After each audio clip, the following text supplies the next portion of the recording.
Originally, this video was going to be a response video to a video that was making the rounds by a user named Mad Blender about fascism being capitalism in decay.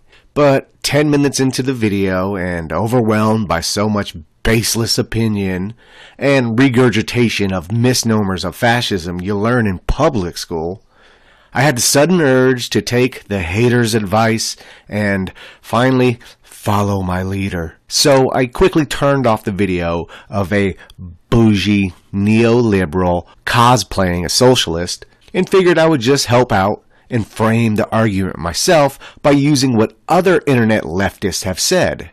So let's first address what fascism is.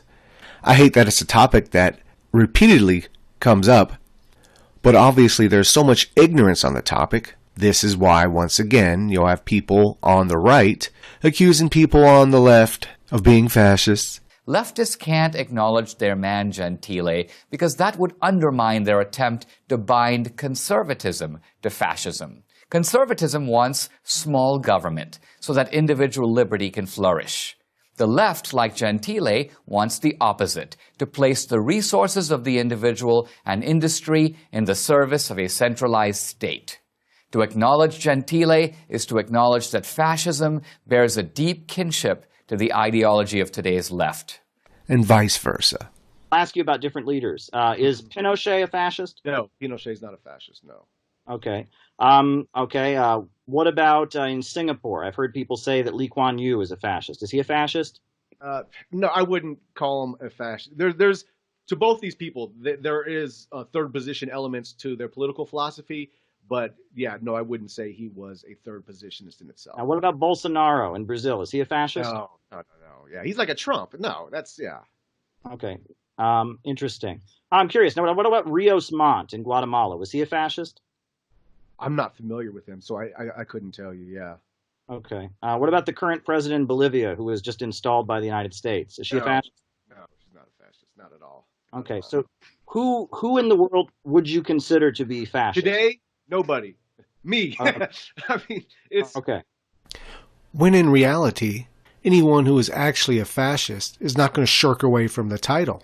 It's a badge of pride. So this whole game of the right calling the left fascist and the left calling any kind of authoritarianism fascism, and then both sides denying it, meanwhile both of them not having the slightest clue as to what third position in fascism is. As to what fascism is, there will be links in the description, some shorter explanations and some much more detailed ones. But I would highly suggest anyone who especially hates fascism should at least know what it is that they hate. So I would encourage going through the links and getting some clarity on the subject that you're not going to find on your television or in your public school or in your university classes, or anywhere else for that matter. Okay, so let's get on to the argument, the claim. Fascism is capitalism in decay. Where did this come from? Well, there seems to be confusion on its origin. Fascism is capitalism in decay. You may have heard that quote already, but what does it mean? And who said it? That seems like an easy question because the entire internet seems to be sure that it was the Russian revolutionary Vladimir Ilyich Lenin who said that, but it's not quite true. I spent more time than I should have trying to find a source on this, but there doesn't seem to be one. From this I conclude that it wasn't Lenin who said it, but someone evidently did, so we'll go with it. I guess our first lesson today is don't claim Lenin said this. Okay, let's go to the book, Mussolini's Intellectuals by A. James Gregor, for the origin of the concept that fascism is capitalism in decay. By the time of fascism's ascension to power on the peninsula, Marxists of all kinds and their fellow travelers were desperately searching for the key to the understanding of the complex events that had overtaken them. Ahistoric and counter-revolutionary elements had somehow succeeded in overwhelming Marxism and political progressivism that had been commissioned by history to transform the world. It was at that juncture that Clara Zetkin affirmed that Mussolini's success was not the simple consequence of military victory. It was an ideological and political victory over the working class movement. That did not mean in the least that fascism employed an ideology that enjoyed superiority over that of Marxism, what it meant was that Marxists had not employed inherited theory to best advantage. Prior to its victory, Marxists had not understood the essence of fascism. Once understood, there was an aggressive effort among members of the Third Internationale to formulate a convincing account of Italian fascism to better counteract its toxin. Unfortunately, there was never to be any consistency among the Marxist assessments. Marxist theoreticians settled on only one consistency. Fascism was deemed counter-revolutionary, opposed to the course of history. So disposed, fascism had to be necessarily irrational, and, as irrational, contradictory. Other than that, Marxists were to characterize fascism in any number of overlapping and sometimes mutually exclusive fashion. At first, it was seen as a rural, agrarian reaction, in the service of those possessed of extensive land holdings. Then it was understood to be enlisted in the service of the urban middle classes. Then it was envisioned the creature of industrialists. Then it was conceived the instrument of finance capitalists. Some even attempted to portray fascism as the tool of all such interests in all their complexity. By the mid-1930s, most of the proffered Marxist interpretations of fascism had become standardized under the weight of Stalinist orthodoxy. Fascism was the creature and tool of finance capitalism, struggling to survive during the end days of the final crisis of capitalism. As capitalism sank into its inevitable and irreversible decline, fascism was compelled to ratchet down the nation's productive process in the effort to sustain monopoly price levels. So the concept coming out of the Third Internationale, when the Marxists were struggling with the reality of why fascism was beating them in the streets, why fascism was beating them at the ballot box, and why fascism took power in places like Italy and Germany. So now that we know the history of where the claim comes from of fascism is capitalism and decay, let us, before we get into the facts that may or may not support that claim, let's get into what third positionists said and thought about capitalism, just to get a little context on the mentality of the third position's critique of capitalism. First, let's start with a little speech from José Antonio Primo de Rivera. Cuando hablamos del capitalismo, ya lo sabéis todos, no hablamos de la propiedad. La propiedad privada es lo contrario del capitalismo. La propiedad es la proyección directa del hombre sobre sus cosas. Es un atributo elemental humano. El capitalismo ha ido sustituyendo esta propiedad del hombre por la propiedad del capital, del instrumento técnico de dominación económica. El capitalismo, mediante la competencia terrible y desigual del capital grande contra la propiedad pequeña, ha ido anulando el artesanado, la pequeña industria, la pequeña agricultura. Ha ido colocando todo, y va colocándolo cada vez más, en poder de los grandes trust, de los grandes grupos bancarios. El capitalismo reduce el final a la misma situación de angustia, a la misma situación infrahumana del hombre desprendido de todos sus atributos, de todo el contenido de su existencia, a los patronos y a los obreros, a los trabajadores y a los empresarios. Okay, Hitler, we are socialist. We are enemies of today's capitalistic economic system for the exploitation of the economically weak, with its unfair salaries, with its unseemly evaluation of a human being according to wealth and property instead of responsibility and performance. And we are determined to destroy this system under all conditions. And lastly, Sir Oswald Mosley. Africa, like the other poor devils in China, India, and Japan, a great new field for sweatshops to be opened up, so that these new industries which we're creating in Britain today will be destroyed as the old industries were. Simplified, rationalized machinery with a few white surveyors, and then the masses of cheap colored labor torn off the land and taken into the sweatshops to work and labor and cough their guts out with tuberculosis until they too are thrown on the scrap heap of the sweatshops. Is that worthy of Britain? Is that to be the future of Europe? And is this competition to be organized within our European brotherhood, bringing in these sweat fields in Africa into our Europe civilization so that the financial power in one European country can use it against the financial power in another?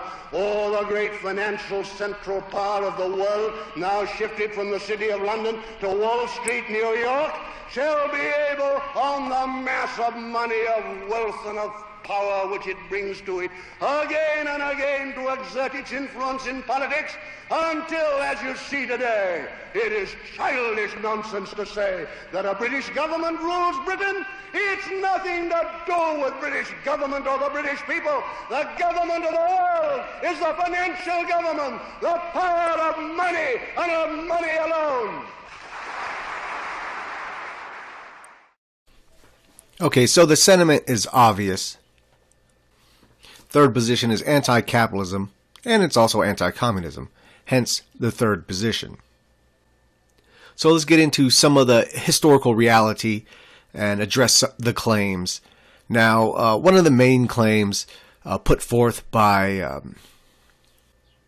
quote-unquote left-wing YouTubers is that as socialist revolutions were taking place, big business, high finance became afraid that the socialists may win, so they propped up these fascist organizations to combat the communists and protect high finance. Now, the most obvious rebuttal to that is when we play upon people's common sense. When you look at World War II, it was communism teamed up with capitalism against fascism. Now, if there really was supporting and propping up these fascist organizations, what sense would it make to have international finance come down hard upon countries like Germany, Italy, and Japan, while allowing the USSR to continue to spread westward and to take more European lands into their own domain? It's kind of hard to square that circle. But that aside, how true is it that these organizations were propped up by big finance? Well, not true at all. If we listen to any of the historians on the subject, we will see in Germany, big donations did not start until the early 30s, when it was obvious that the NSDAP was becoming the party of dominance in Germany. If we look at historian and professor at Yale, Henry Ashby Turner, in his book, German Big Business and the Rise of Hitler, he says, Hitler was not as yet a major beneficiary of German industry. After weighing all the evidence, we must recognize that the financial subsidies from industry were overwhelmingly directed against the Nazis. The bulk of the funds in the party treasury came from membership dues. Turner says the only election campaign in which big business contributed significant amounts of money to the Nazis was in the 1933 elections, after the Nazis had already assumed power. And to co-sign alongside that, we can look at A.C. Sutton's work, Wall Street and the Rise of Hitler, and we see both German and international, large financing did not start to around 32-33 by any of the large industries. So, typical opportunist, they see something coming into power and they jump on the bandwagon. And we'll go into how that worked out for them. But that is the reality of the situations. None of these organizations were propped up by big finance. In fact, they struggled, were thrown in prisons, were suppressed, weren't allowed to speak, weren't even allowed to be a part of the party at times during their struggle. And it's only of a complete ignorance of the historical reality that the NSDAP went through from 1922 all the way up to 33, where it assumed full power, that these silly accusations can even hold any kind of weight. When you see them struggling to rent out halls, having enough money to rent out halls, when you see the memoirs of people like Otto Dietrich or Joseph Goebbels talking about how the party was literally scraping together funds on a consistent basis. Not to turn this video into completely turning the accusation of fascism as capitalism and decay on its head and pointing out the hypocrisy when we do see pre-revolution funding of the Bolsheviks from bankers like Schiff, German finance as well with Lenin. But let us go to A.C. Sutton one more time for his book Wall Street and the Rise of the Bolshevik Revolution. He quickly says, "We now have gone beyond this evidence to establish a continuing working relationship between Bolshevik banker Olaf Oshberg and the Morgan-controlled Guarantee Trust Company in New York before, during, and after the Russian Revolution. In Tsar's times, Oshberg, the Morgan agent in Russia and negotiator for Russian loans in the United States, during 1917, Osh was financial intermediary for the revolutionaries, and after the revolution, Oshberg became head of the Ruscom Bank, the first Soviet international bank.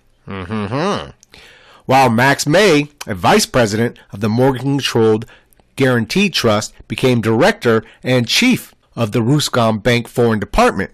We have presented documentary evidence of the continuing working relationship between the Guarantee Trust Company and the Bolsheviks. Moreover, there is evidence of transfers of funds from Wall Street bankers to international revolutionary activities. For example, there is the statement, substantiated by a cablegram, by William Boyce Thompson, a director of the Federal Reserve Bank of New York, a large stockholder in the Rockefeller-controlled Chase Bank, and a financial associate of the Guggenheims and the Morgans, that he, Thompson, contributed $1 million to the Bolshevik Revolution for propaganda purposes. And we can go on and on and on. That is a book, both books people should check out. A.C. Sutton, Wall Street and the Rise of Hitler, and Wall Street and the Rise of the Bolshevik Revolution. But yeah, I think you kind of get the point. So it looks like a lot more projecting than actual reality when it comes to the claim of who capitalism was supporting, especially pre-coming into power. Okay, I know what the neolibs who play economic leftists are saying right now. Oh, so what? There was international finance agents involved with Russian banking. What about Hitler? Hjalmar Schacht. Hitler took power because a big banker named Hjalmar Schacht picked him and said, he's our guy. Okay, so let's go into the relationship of Hjalmar Schacht and Hitler. First, let us realize Schacht was fired by Hitler. Schacht was put into a concentration camp for plotting against Hitler. From his own words, in his memoirs, Confessions of the Old Wizard by Hjalmar Schacht, "For 7 long years I lived under the shadow of this perpetual menace, without for one moment relinquishing my intention to eliminate Hitler." And he goes on with the big business here, once again from his Confessions of an Old Wizard. "Against this must be realized once and for all that not a single one of the persons thus accused sided with the National Socialist movement prior to July 1st, 1932. I myself had never, before that date, supported Hitler either in writing or word of mouth." So once again, big business coming in where it's already obvious which way the tides are going. When Hitler finally let Schacht go, he told him, and this is from Adolf Hitler by Tolland, "I have called you in order to hand you your dismissal as president of the Reichsbanks." Schacht took the piece of paper extended to him. "You don't fit into the National Socialist picture," continued Hitler. So that's how he deals with the international banker in his midst. Uses him as long as he can to get whatever. Then when he serves his purpose, when there's no more use of his international connections, you let him know you don't fit the National Socialist picture. Let's get into some of Hitler's personal opinions on him as well real fast. This is all from Table Talk. Here he's talking about purposefully hiding foreign currency from Schacht. He goes, "It was only in 1938, when the war was obviously inevitable, that I made publicly known the existence of these reserves. It was clear that the future belligerents would, like ourselves, make the most strenuous efforts to buy up any and everything in the way of raw materials that the world's markets had to offer. Speed, therefore, was essential if we wished to avoid seeing our gold and foreign currency reserves transform suddenly into paper and metal of no value. It was to Funk, I entrusted the task of buying our share of raw materials. In spite of his ability, I felt I could not quite trust Schott in this manner, for I had often seen how his face lit up when he succeeded in swindling somebody out of a 100-mark note, and I feared that in the face of such temptation he would quite probably try his Freemason tricks on me. A little more, and I think this gives you a great example of what Hitler's economic mentality was, and this would probably drive a bunch of lolberts and capitalists crazy. During all these years, I have never allowed the slightest discussion with the finance branch. I have never had a conference with Schott to discover what means were at our disposal. I restricted myself to saying simply, this is what I require, and this is what I must have. I would add, has the mark so far suffered any harm? Is it not retaining its full value, thanks to the authority of the state and its economic principles? You are not here to tell me that such and such project is impracticable. Your job is to provide me the means to make it practicable. A little more. Putting our export trade on a sound footing again was the most valuable service that Schott had rendered us. When it's a question of a bit of sharp practice, Schott is a pearl beyond all price. But if he was ever called upon to show strength of character, he always failed. In these sorts of deals, one Freemason will swindle another. When I dissolved Freemasonry in Germany, Schott immediately turned obstructionist. So we see the general premise of what Hitler thought of Schott. And, once again, he wasn't no international banker that had control over Hitler. In fact, Hitler drove him crazy because you could just see from the mentality, I don't care what you got, you're going to make this happen. And also knew his character was almost non-existent. But once again, when it came to being useful, Hitler got a lot out of him. So he ended his days, shot dead in a concentration camp, and only saved by the defeat of Germany. All right, let's get into the reality of fascist economics. We'll go to Italy here. And mind you, Italy was not like Germany, where Mussolini had total power like Hitler. There was still a constitution and a king, and conservatives and liberals and everything else to deal with. So about around 10 years into it, they finally were able to start implementing corporatist policy and making corporatist labor law. We go to Mussolini's Italy, Life Under the Fascist Dictatorship, 1915 to 1945, by R.J.B. Bosworth. The corporate state was also the quintessence of totalitarianism by the end of 1933, with the framing of a new law on corporations to be promulgated on the 5th of February 1934. An observer could no longer find any political, economic, and cultural activity which the party did not back, encourage, and control, directing to the farthest sectors of Italian life the hot breath of the fascist spirit. Just how much was the cherished freedom of finance, business, and property being infringed? One organization whose history may help answer this question is the Institute for the Reconstruction of Industry, the IRI, set up in January 1933. The IRI was created to bail out those banks which had stumbled into deficit because of the world economic crisis. Through its provision of credit, the IRI was soon appointing managers over a wide range of the national economy. That means appointing fascist managers. The companies in its charge included car manufacturers and many banks, as well as those heavy industrial concerns, most closely linked to the preparations for war. The state intervention was initially conceived of as temporary. The temporary soon drifted towards the permanent, however. Adventures abroad ensured that during the second half of the 1930s, the national economic line became autarkic, that is, rigorously protectionist, seeking external trade through barter rather than some arrangement which might have been improved by Adam Smith. IRI can thus be read as an attempt at a totalitarian control over the economy. And a telephone tap did hear Agnelli complaining that through such a body, businessmen would be driven to help the government rather than, as was more meet and proper, being helped by it. So in the corporatist state, business served the state. Period. Just as we see in National Socialist Germany. So let's go to Germany. Speaking of that, this is from The Warpath by David Irving once again. In the New Germany, the regimentation of labor had high priority. In April 1933, the government closed down the free trade unions and, 1 year later, transferred their staff, 5 million members and assets, to a monolithic German labor front, the DAF. It was the biggest trades union in the world and one of the most successful. That is what the Italians and Germans did. You'll often hear kvetching about, oh, they killed all the unions. And yes, because unions were susceptible to having agitators ferment discontent. So the countries of Italy and Germany unionized them all.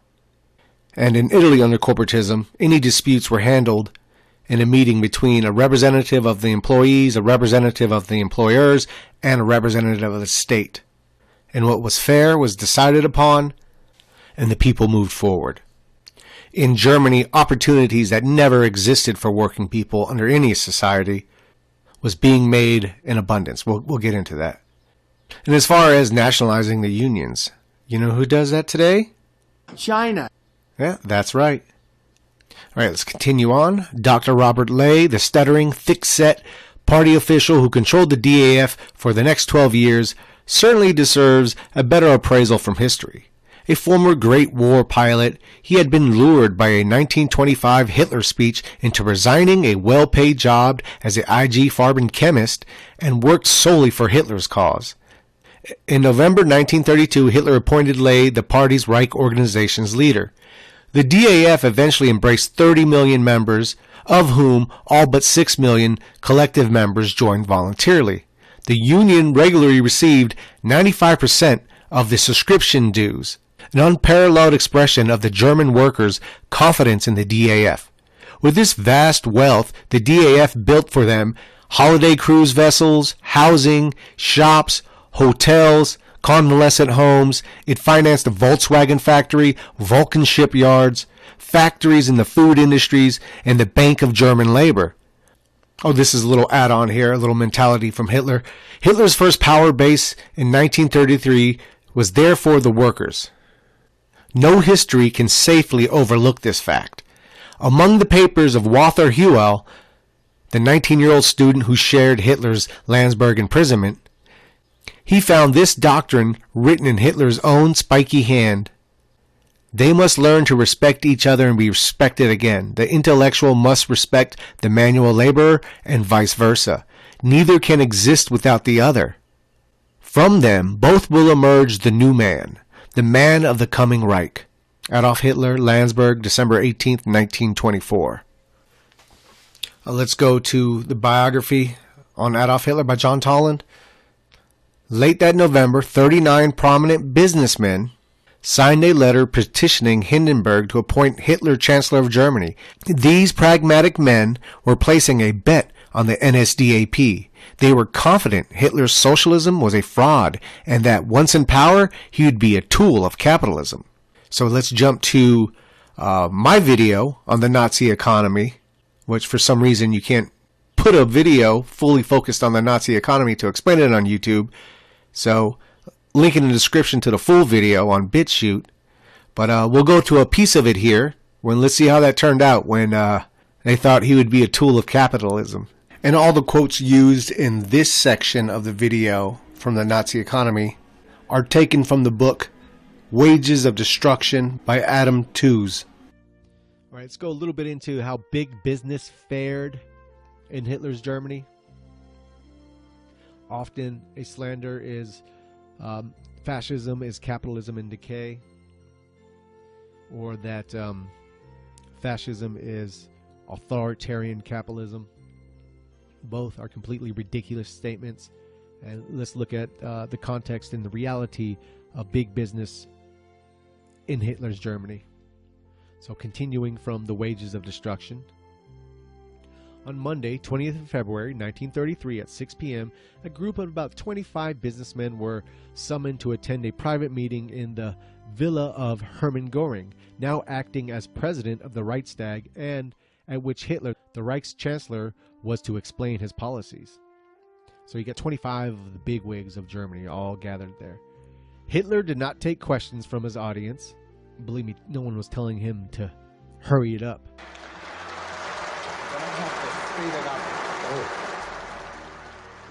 Nor did he spell out exactly what he expected of the business leaders. Hitler had not come to negotiate. He had come to inform them of his intentions. And his audience can have been left with no doubt Germany's new chancellor planned to put an end to parliamentary democracy. What was clear was that the legitimate authority of the Third Reich proceeded from the top down. It was also clear that many leaders of German business did thrive in this authoritarian atmosphere. Having regulated imports, exports, and domestic price setting, the RWM therefore moved in the spring of 1934 to control the use of business profits. The distribution of profits to shareholders was not to exceed a rate of 6% of capital.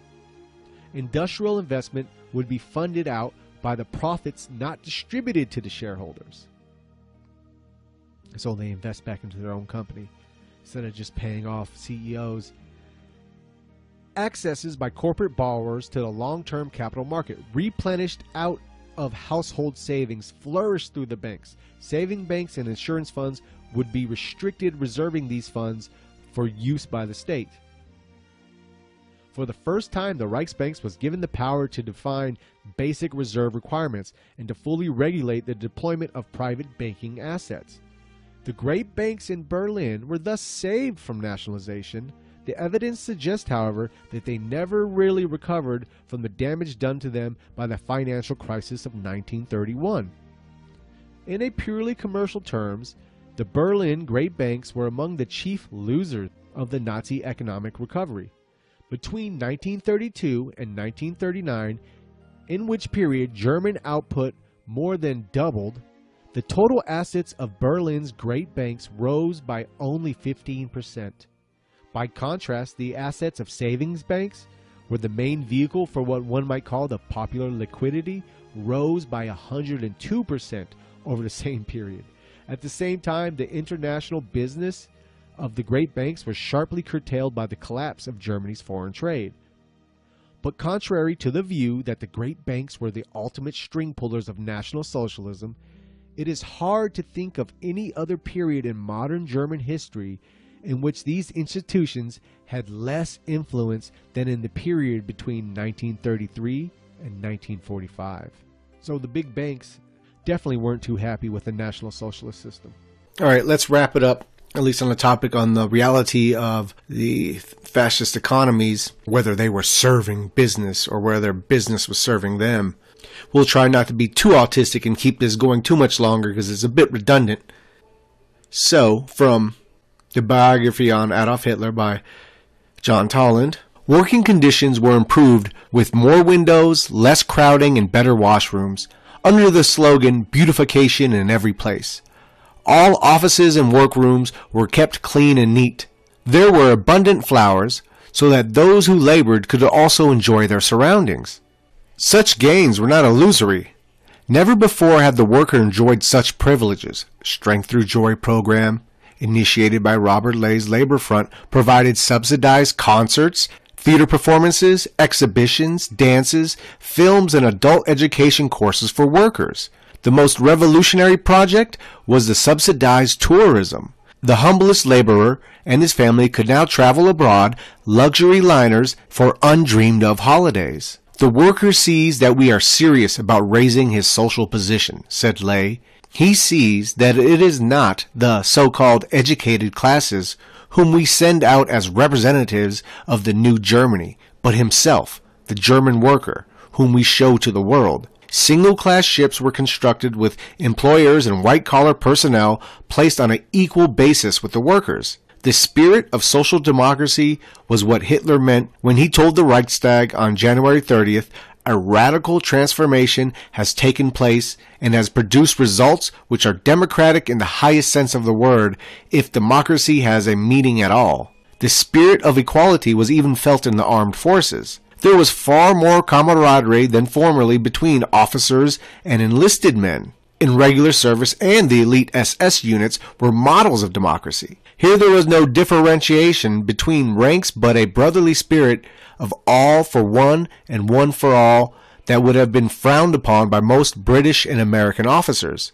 Nowhere was egalitarianism more evident than in the youth labor service, where young men and women of all classes between the ages of 17 and 25 were obliged to work for a period as farmhands and laborers for Volk and Vaterland, for people in fatherland. On one final note, because it is topical to today and to this subject in general, and that is the odd case of the Paris Commune. Just as today you see with CHOP or CHAZ, whatever they're calling it now, the autonomous zone, these alleged revolutionaries, which, especially when we're talking about the topic of capitalism and who protects it, you should realize when every single major corporation is enthusiastically supporting you, both in advertisement and donations, just maybe, you're being a useful idiot for international finance, for multinational corporations, for totalitarian neoliberalism. But anyways, as you see in their autonomous zone, they still have to get help to get the porta potties from the state, their barricades built up from the state. They still want medical attention from the state, etc., etc. We had an interesting case well over 100 years ago with the Paris Commune. A lot more violent and bloody, a lot more actually revolutionary. They garnered a part of Paris, and most interestingly, they had the Bank of France, the Rothschild Bank, in their grasp. And, well, that's why it's an odd case. Let's look at it. This is from The Paris Commune, A Revolution in Democracy by Donnie Gluckstein. The Bank of France was privately owned by great financiers and was a key institution of capitalism, as well as the foundation of the state's monetary system. Although the Commune began boldly in the financial field by sequestering the asset of 5 major insurance companies, Billet had asked that the bank should be respected as a private property belonging to the shareholders and as the state establishment with the right to issue banknotes as currency. He says, "My mission was, above all, to safeguard public confidence, so any thought of violence or pressure was removed." Perhaps such language could be expected from a moderate Proudhonist like Billet. However, his approach was not challenged by Jourde, the left Proudhonist delegate for finances. Jourde summed up his approach like this: "I have come to the Commune to say, don't touch public credit. It is a delicate thing." At the Communal Council, Jourde was accused of speaking like a model cashier, not a minister of finance for the Commune. However, when he offered to resign, it was refused. Failure to seize the bank's asset was a lost opportunity. As in the case of the Bank of France, the Commune held back from exercising its authority over the stock exchange or bourse. After March 18th, businessmen feared the worst and share values plunged by 10% immediately. When the Commune left the stock exchange unmolested, while Versailles mounted a vigorous assault, the stockbrokers' confidence returned. Wasn't that nice of them? Let's go to an essay here. All that the Commune asked for the Bank of France was loans to maintain a balanced budget and a seamless salary payment for the National Guards. The National Guard of Paris was a citizen militia responsible for law enforcement and military defense. As such, during its 72 days, the Commune received 16.7 million francs, 9.4 million assets held in the city's accounts, and 7.3 million actually lent by the bank. At the same time, the people of Versailles received 315 million francs through the network of 74 Bank of France branches. So they're actually taking loans out from the Rothschilds Bank while they have it seized, while they could have plundered everything, while they could have crashed the stock market. To sum it up, the Paris Commune of 1871 allowed the Bank of France to finance its enemies. That was the conservative government in Versailles and its army. Even Frederick Engels and Marx were confused by this. Engels said, The hardest thing to understand is certainly the holy awe with which they remained standing respectfully outside the gates of the Bank of France. This was also a serious political mistake. The bank in the hands of the Commune, this would have been worth more than 10,000 hostages. It would have meant the pressure of the whole of the French bourgeoisie on the Versailles government in favor of peace with the Commune. Meanwhile, if you look to what happened to international bankers like the Rothschild family and Warburg family that were in Germany and Europe during the occupation, it's quite a different story, as they were plundered and fled. So yeah, that's the odd case of the Paris Commune, taking out loans from the Rothschilds bank while they could have completely seized it and devastated the stock market as well. But hopefully that'll give clarity to the claim fascism is capitalism in decay, when, as we've seen, there was no big finance funding early party growth in Germany or Italy. Nor was there in Britain with the British Union of Fascists, nor was there in Romania with the Iron Guard, nor was there in Spain with the Falange, or in Brazil with the Integralists, or Mexico with the Synarxis, or wherever third position has popped up. You're lucky to get some aristocrats as individuals to support it in its early stages. What the Third Internationale did not realize, couldn't comprehend. That's why they looked for all kinds of excuses and explanations of it's irrational, it's a tool of capitalism. It was simply better.